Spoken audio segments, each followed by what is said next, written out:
eloknya malah sebetulnya kan anggota kabinet pun saya selalu mengatakan harusnya tidak boleh menjadi pengurus partai.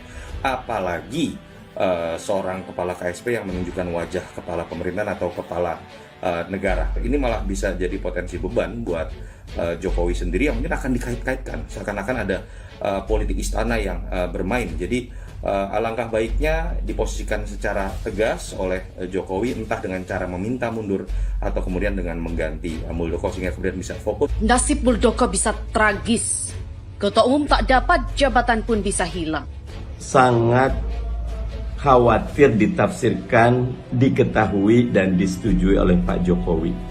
Karena beliau aktif sebagai Kepala Staf Kepresidenan. Karena itu gonjang-ganjing Demokrat sebetulnya sangat-sangat buruk bagi Pak Jokowi. Melihat terjadinya ada krisis kepemimpinan dan krisis demokrasi di dalam tubuh Partai Demokrat, kami meminang Bapak Muldoko untuk mau bergabung terhadap Partai Demokrat. Saya bisa, sangat mungkin. Tapi ini mengambil alih, mendongkel, mengambil orang lain. Di luar partai mana coba lihat dalam demokrasi ada semacam itu. Betul kata Pak Ube, ini justru merusak demokrasi.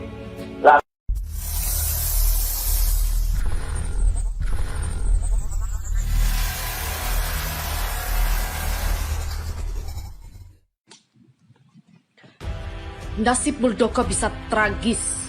Ketua Umum tak dapat, jabatan pun bisa hilang.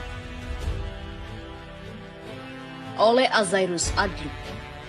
Kepala Staf Presiden Muldoko kini menjadi Ketua Umum Partai Demokrat versi kumpul-kumpul sebagian kader Demokrat di Deli Serdang, Sumatera Utara belum lama ini. Dalam kesempatan itu, sebagian kecil kader Demokrat mendaulat Muldoko sebagai Ketua Umum. Muldoko pun menyangkupi hal itu ia utarakan lewat sambungan telepon.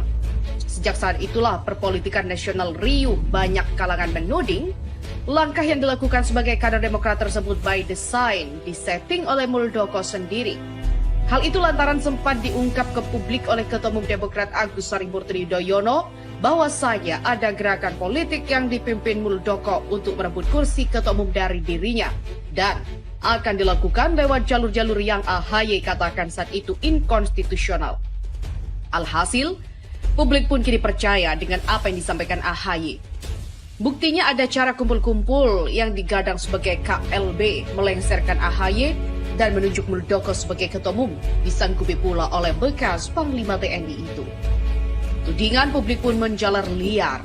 Pergerakan Muldoko disinyalir atas restu pemerintah, restu presiden.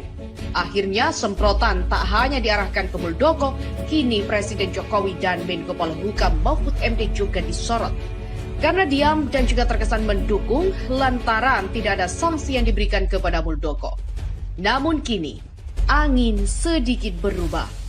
Seperti gerah dengan kemarahan publik dan panasnya tensi politik, pemerintah mulai buka suara. Lewat Mahfud MD, pemerintah menyatakan pembelaan dan pandangannya terkait apa yang terjadi dan apa yang dilakukan KSP Muldoko. Pemerintah menganggap apa yang terjadi di Deli Serdang, Sumatera Utara kemarin bukan KLB Demokrat.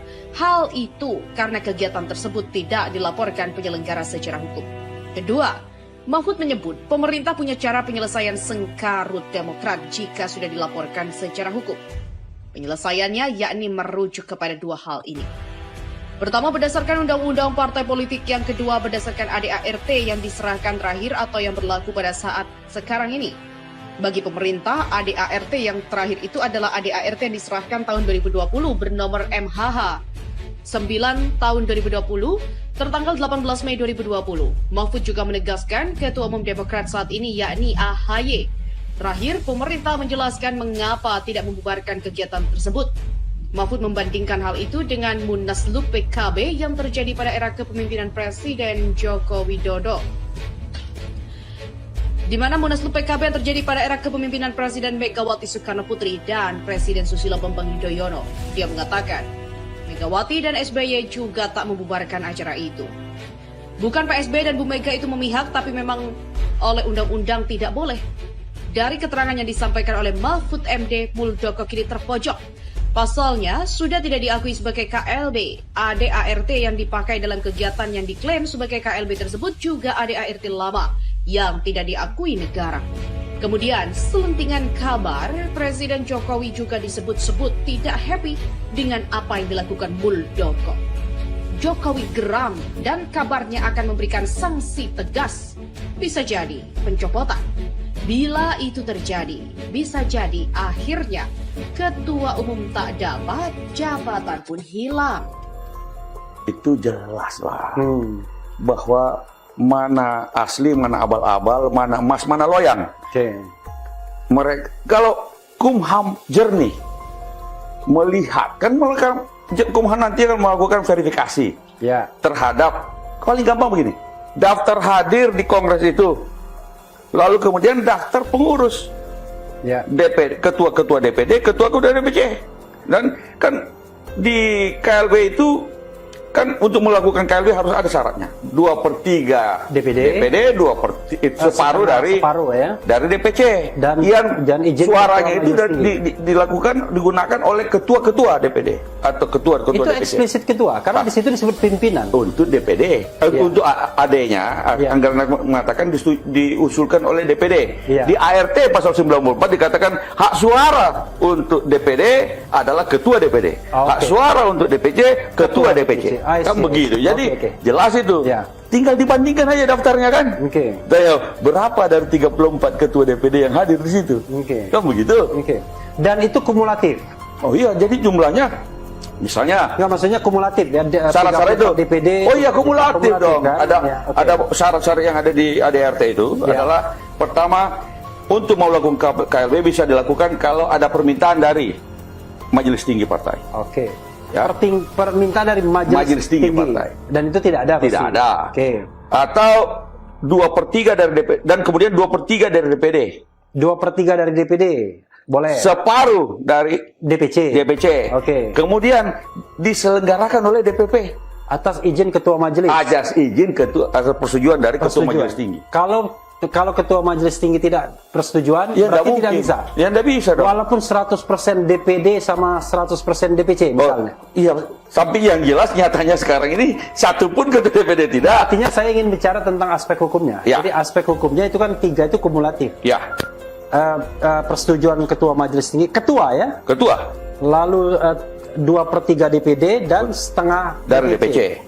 Itu 3 itu all together. Tidak bisa dipisah-pisahkan. Tidak bisa dipisah-pisahkan. Lalu kemudian dilaksanakan oleh DPP Partai Demokrat. Jadi harus DPP yang melaksanakan. Harus DPP. Ternyata tersurat. Tidak boleh Johnny Allen. Tidak bisa. Nanti Johnny Allen dipandang juga ya, Bang John. Tidak bisa. Kan harus gitu.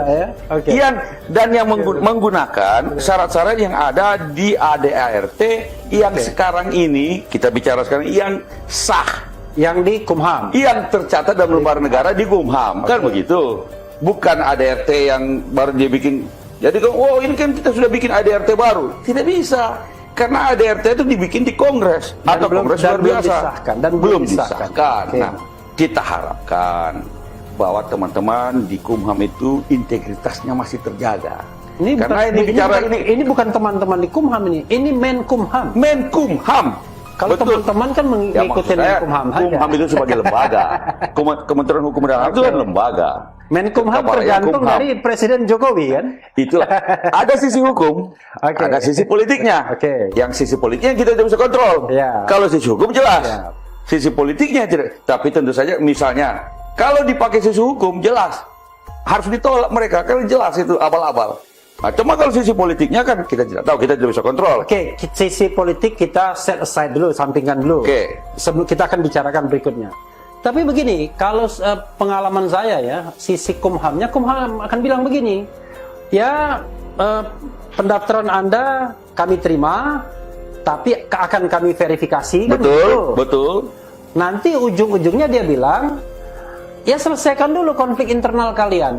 Kami tidak akan melakukan pergerakan apa-apa.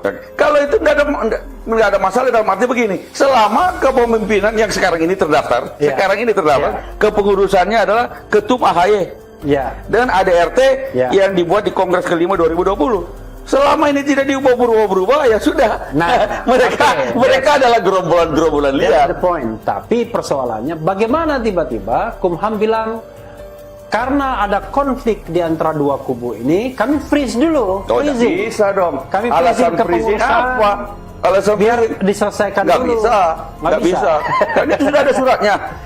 Kita kan ketika mendaftarkan dan yang disahkan, kemudian dapat surat dari Kumham telah mengesahkan ini, dan juga ADRT menyatakan ini ADRT yang sudah dilakukan perubahan pada Kongres kelima disahkan, dan menyatakan Kumham sendiri menyatakan bahwa ADRT 2015 yang lalu, karena Kongres 2015